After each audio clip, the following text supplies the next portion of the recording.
जो भारतीय दर्शन है, तो ज़्यादा भारतीय दर्शन तो नहीं पढ़ना है, लेकिन थोड़ा सा तो जानना पड़ेगा ना, कभी 150 शब्द कहा जाए तो देखिए जो भारतीय दर्शन है इसमें दो तरह की चीज़ें हैं। एक तो नास्तिक दर्शन है, नास्तिक दर्शन, और एक जो आस्तिक दर्शन। तो नास्तिक का मतलब होता है वेदों को न मानने वाले। तो वेदों को न मानने वाले, तो इसमें हम लोग जो रखा जाता है, जैसे चारवाक को रखा जाता है, जैन को रखा जाता है और बौद्ध को रखा जाता है। और जो आस्तिक दर्शन है, मतलब वेदों को मानने वाले, तो वेदों को जो मानने वाले लोग हैं उसमें जो है सांख्य, योग, सांख्य मतलब कपिल मुनि का, आप लोग हिस्ट्री में पढ़ते होंगे। योग में जो पतंजलि का योग है, न्याय महर्षि गौतम का, और वैशेषिक, तो वैशेषिक जो है कणाद मुनि का। और देखिए इसके अलावे भी जो है वो देखा जाए तो ये जो आस्तिक दर्शन है इसमें मीमांसा को भी रखा जाता है, एक और भी लिख सकते हैं मीमांसा, जैमिनी का। आप लोगों को तो पीटी में अभी आजकल देख रहा हूँ कि इसे पूछना शुरू कर दिया है। हाँ, मैचिंग में आता रहता है। थोड़ा सा आप लोग, हाँ थोड़ा सा ये भी ध्यान रखना है, क्योंकि बहुत आसान प्रश्न है, कोई कठिन प्रश्न नहीं। चूँकि हुआ कि आप लोग, मैं बताया कि भाई जितने तरह का प्रश्न है, जैसे हम लोग क्यों पढ़ रहे हैं इसको, आएगा नहीं। बस ये है कि कभी मान लीजिए चारवाक का 150 शब्द में आ जाए, बुद्ध भगवान का, जैन का, महावीर का कुछ आ जाए, तो आप कम से कम छोड़ के मत आइएगा। तो ये तो देखिए उसमें क्या है कि हम लोग को एथिक्स में जो है ये आस्तिक दर्शन नहीं पढ़ना है। सांख्य, योग, मीमांसा, न्याय, वैशेषिक, ये सब हम लोग को नहीं पढ़ना है। हम लोग को केवल चारवाक, जैन और बौद्ध पढ़ना है बस, इससे ज़्यादा हम लोग को नहीं पढ़ना है।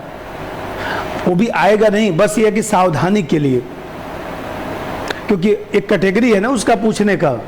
भाई जैसे मान लीजिए गांधी जी से पूछा, चाहे डॉक्टर अम्बेडकर से पूछा, चाहे मान लीजिए हम लोग क्या जो भारतीय दर्शन है, तो भारतीय दर्शन में ये वाला जो पोर्शन है वो थोड़ा सा ज़्यादा चर्चा में रहता है, तो पूछ सकता है। ये तो चार्ट हो गया। अब हम लोग एक एक करके चारवाक दर्शन के बारे में थोड़ा सा पढ़ेंगे। चारवाक दर्शन, तो चारवाक दर्शन का एक भूमिका पढ़ा जाएगा, और फिर जो है इसका विचार, और फिर इसका एक मूल्यांकन, बस इतना ही पढ़ना है, ज़्यादा नहीं। तो जो हमारे यहाँ प्राचीन, कह सकते हैं कि प्राचीन जो दर्शन रहा है उसमें सबसे पुराना दर्शन जो है चारवाक का ही रहा है। और यहाँ पर देखा जाए तो इसको जो है, इसको देखा जाए तो पुराना दर्शन कहने का मतलब ये चीज़ है कि ये सबसे प्राचीन दर्शन है, क्योंकि यहीं से हमारे यहाँ दर्शन की शुरुआत होती है। और ये भारतीय दर्शन में एकमात्र भौतिकतावाद का जो उदाहरण है वो चारवाक दर्शन ही है।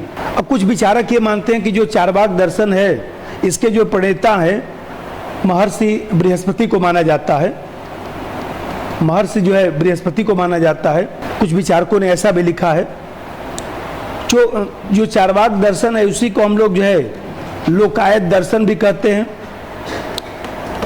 तो यह दर्शन लोकायत इसलिए कहा जाता है कि जनता के विचारों का यह प्रतिनिधित्व करता है। चारवाक दर्शन पहला दर्शन है जो वेद का खंडन करता है। नास्तिक दर्शन है, अनिश्वरवादी दर्शन है, सुखवादी दर्शन है, जैसे हीडोनिज्म आप लोग पढ़ते हैं। अब इसमें जो है चाहे वो प्रमाण विज्ञान इसका हो, चाहे नीति ज्ञान हो, चाहे नैतिकता हो, चाहे तत्व ज्ञान हो, सब भौतिकतावाद पे आधारित है। तो चूंकि हमारे यहाँ दर्शन में एकमात्र ऐसा दर्शन जो भौतिकतावाद और जड़वाद को मानता है सुखवादी दर्शन है, जिसको हम लोग चारवाक दर्शन कहते हैं।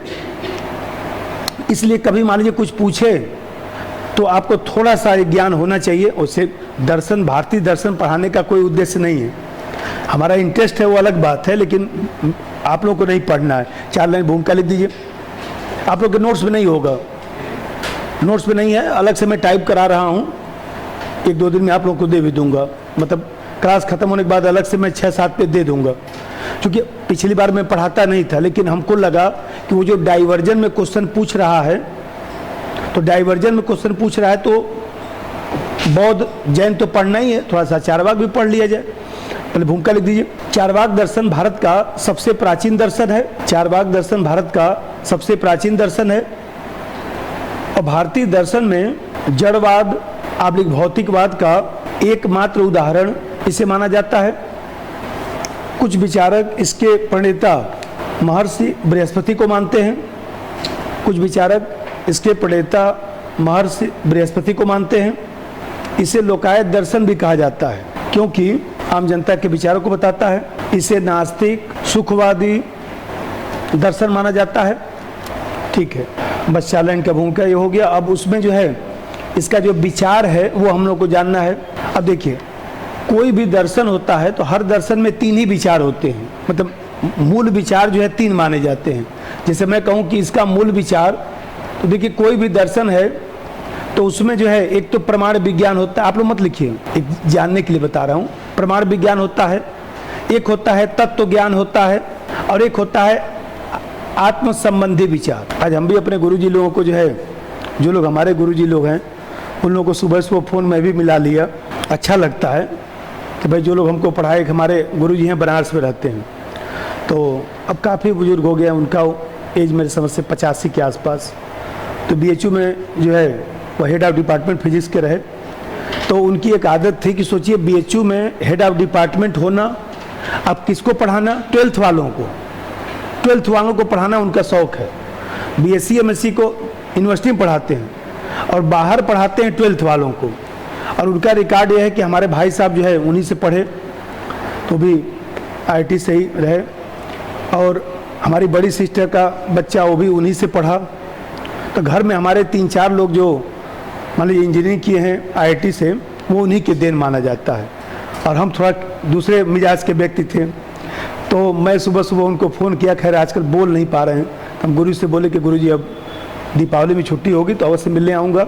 और जो है बोले कि एकदम हम भी वेट ही कर रहे हैं, क्योंकि गर्मी छुट्टी में हम लोग जाते हैं तो उनके यहाँ जाते हैं मिलने के लिए। भाई साहब रहते थे तो लिवा के जाते थे, अब मैं भी जाता हूँ। तो सुबह सुबह थोड़ा बड़ा अच्छा लगा। बोले कि हाँ तुम फ़ोन तो करते हो। हम कहले हाँ मैं फ़ोन तो करता हूँ। तो फिर जो है बातचीत वही होने लगी। अब सोचिए उनके यहाँ 8 लोग पढ़ते थे ऐसे, उसमें से 5 लोगों का IIT में, 4 लोगों का IIT में होता था। एक बैच में 8 ही लोग पढ़ेंगे, 9वां व्यक्ति नहीं पढ़ सकता, चाहे जितना पैसा वो दे दे ना, 8 ही व्यक्ति पढ़ेंगे। और बैठ के ऐसे अपना पढ़ाते थे और एक पतली सी छड़ी रखते थे, 2-4 ऐसे लगा भी देते थे। तो वो चीज़ हम लोग को याद है कि देखिए मतलब कि अब फिर मान लीजिए बात के जो गुरुजी लोग रहे वो तो खैर है ही है मामला। प्रमाण विज्ञान, तत्व ज्ञान और आत्म संबंधी विचार, ये 3 विचार होते हैं। तो देखिए पहले तो आप लोगों को एक मूल विचार लिखना है, फिर इसके बाद अन्य विचार लिखना है। अन्य विचार का मतलब ये होता है कि नैतिकता और तमाम संदर्भों में जो है ये विचारक क्या कहता है। तो आप देखते हैं कि जैसे मान लीजिए ऐसे समझिए, प्रमाण विज्ञान का मतलब कि चारवाक जो है ज्ञान प्राप्ति के लिए प्रत्यक्ष को ही प्रमाण मानता है। देखिए ज्ञान प्राप्ति के लिए देखा जाए तो बहुत सारे माध्यम हैं। जैसे एक तो प्रत्यक्ष ज्ञान होता है, एक जो है देखा जाए तो अनुमान होता है, एक उपमान होता है, एक शब्द प्रमाण होता है। तो ये जो चारवाक दर्शन है वो केवल जो है प्रत्यक्ष को मानता है।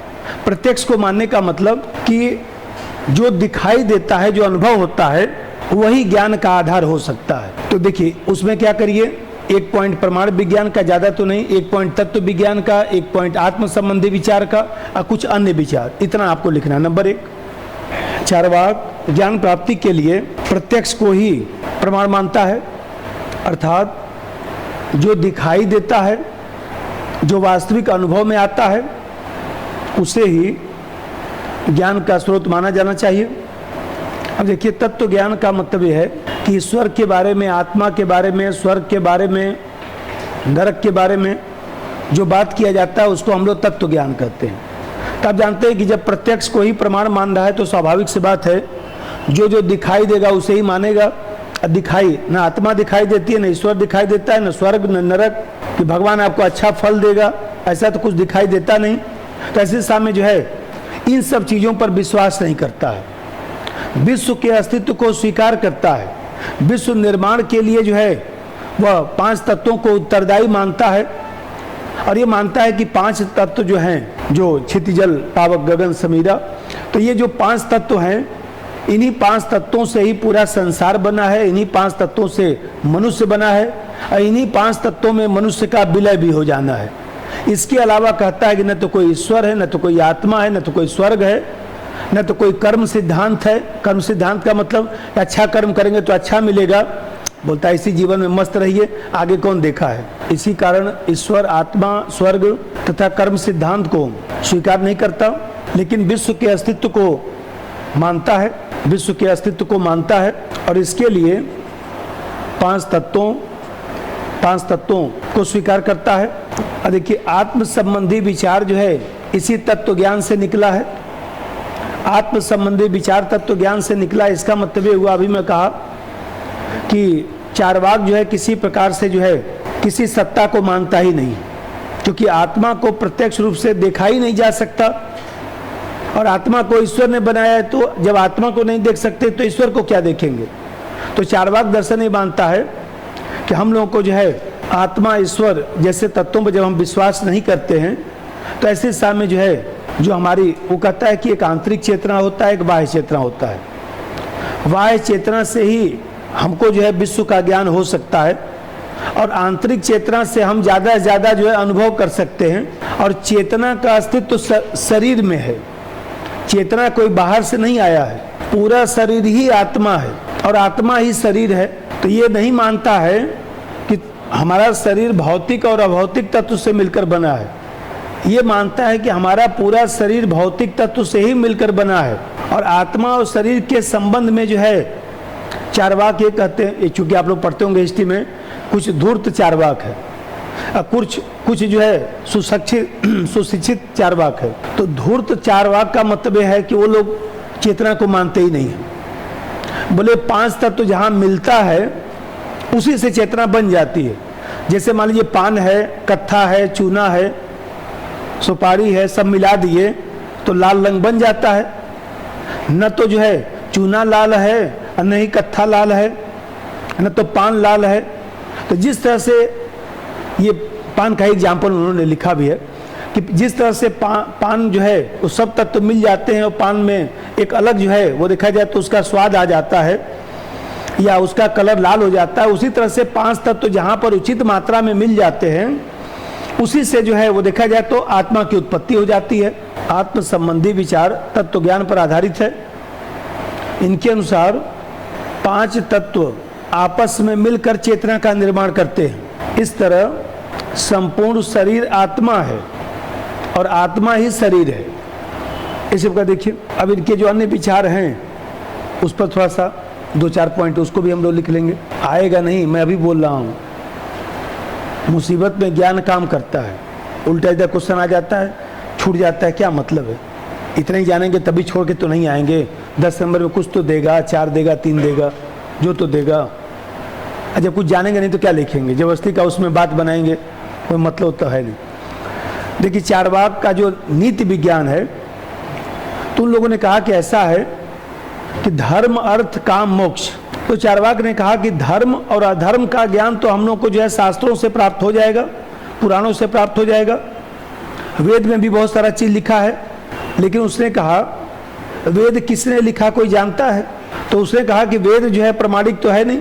भाई हमें कहते हैं कि जब वेद ही प्रमाणिक नहीं है तो कहता है कि फिर हम धर्म को क्यों स्वीकार करें। व्यक्ति के मृत्यु के उपरांत जो है, मान लीजिए व्यक्ति का मृत्यु हो गया, जो कर्मकांड कर रहे हैं उसको ले रहे हैं, दे रहे हैं, दिखते तो हैं गांव में, मान लीजिए हर जगह उसको दिया जाता है, राजस्थान में भी सेजिया दान और क्या क्या सब देखिए चलता है। तो उसने कहा कि ये सब बेकार का चीज़ है, ये सब देना होना सब मूर्खता पूर्ण कार्य है। मान लीजिए हम लोग देखिए, हम लोग क्या पितरपक्ष चलता है ना, तो उसमें जो है मान लीजिए हम लोग भोजन करते हैं, तो अब घर का जो सबसे बड़ा बच्चा है उसका धर्म बनता है कि कुछ भी खाएगा तो कुछ ना कुछ निकाल के रख देता है, और देखा जाए तो उसका पूजा पाठ चलता है, कहता है सब बकवास का बात है। अरे जो मर गया, जिसका अस्तित्व ही नहीं है, वो क्या भोजन करेगा, उसको उसके लिए क्या भोजन निकाल रहे हैं। इस तरह से देखते हैं कि इसका जो चीज, चूंकि आत्मा ईश्वर को मानता नहीं तो उसी हिसाब से सब व्याख्या भी कर रहा है। चारवाक का नीति विज्ञान अधार्मिक प्रवृत्ति को दर्शाता है, वेद को अप्रामाणिक ग्रंथ मानता है। थोड़ा सा एक चीज़ है कि अरविंद जो है ना, थोड़ा सा अभी सुना दूंगा, क्योंकि अरविंद पढ़ने के बाद इसको पढ़ा गया होता तो, और क्योंकि अरविंद ने काफ़ी व्याख्या किया है, तो अरविंद भी थोड़ा सा आप लोग भी पढ़िएगा, थोड़ा सा मैं भी अभी सुना दूंगा। वेद को चार्वाक अप्रामाणिक ग्रंथ मानता है और कहता है कि मृत्यु के बाद व्यक्ति को दान करना मूर्खतापूर्ण है। इसी का देखिए, ऐसा नहीं है कि चार्वाक दर्शन एकदम जो है हीन दर्शन है। चार्वाक दर्शन जो है, जो हिंसा है उसका विरोध करता है। चार्वाक दर्शन पशु बलि का विरोध करता है। वो कहता है कि भाई जो हिंसा है वो निर्दयता है। मनुष्य को मोक्ष की प्राप्ति जीवन काल में ही मिल सकती है और मोक्ष को पुरुषार्थ कहना निरर्थक बात है। धर्म अर्थ काम मोक्ष, उसने कहा धर्म तो समझ में आया कि अच्छा काम करिए, अर्थ भी समझ में आया, काम भी समझ में आया, मोक्ष समझ में नहीं आया। तो इसने केवल जो है धर्म, अपना कर्तव्य पालन, अर्थ और काम, इन तीनों चीज़ों पर ही बल इसने दिया है। बाकी मोक्ष की अवधारणा को उसने स्वीकार नहीं किया। और उसने कहा अब मुख्यतः ये मानकर चलिए कि अर्थ और काम को ही ज़्यादा महत्व दिया। तो अर्थ और काम को महत्व दिया तो इसने कहा कि जीवन के लक्ष्य के रूप में अर्थ को स्वीकार करना चाहिए। मानव को धन उपार्जन के लिए प्रयत्नशील रहना चाहिए। अर्थ को जीवन का जो लक्ष्य मानता है तो कहता है कि वास्तव में जो है, चूंकि सुख प्राप्त करना ही धन का लक्ष्य है, इसलिए हम लोग को जो है सुख प्राप्ति पर ज़्यादा ध्यान लगाना चाहिए। धन उतना जरूर हो जिससे सुख प्राप्त किया जा सके, क्योंकि सुख प्राप्त करना हमारा साध्य है, वही हमारा लक्ष्य है। और धन प्राप्ति उसमें साधन है, जो आज भौतिकतावादी समाज में दिखाई देता है। चार्वाक दर्शन भौतिकवादी समाज को स्वीकार करता है। उसने अर्थ और काम को ही ज़्यादा महत्व दिया। उसके अनुसार मानव को धन उपार्जन का प्रयास करना चाहिए, क्योंकि धन से ही सुख प्राप्त किया जा सकता है। वो कहता है ना, यावत जीवेत सुखम जीवेत ऋणम कृत्वा घृतम जीवेत, हाँ तो पीवेत, हाँ पीवेत। तो ये जो है, इसने ये जो कहा, इसका मतलब ये होता है कि जब तक जियो सुख से जियो, चाहे इसके लिए ऋण ही कर्ज क्यों न लेना पड़े। तब देख रहे हैं कि चार्वाक का जो सुखवाद है, यूरोप में जो स्वार्थ मूलक दर्शन है, जो हीडोनिज्म है, उसकी अवधारणा से मेल खाता है। तो इसने जो है चूंकि ये मान लिया कि जो काम है वही जीवन का लक्ष्य है और मनुष्य जो है, मनुष्य को सिर्फ सुख प्राप्त करना चाहिए, तो सुखवादी सिद्धांत को स्वीकार करता है।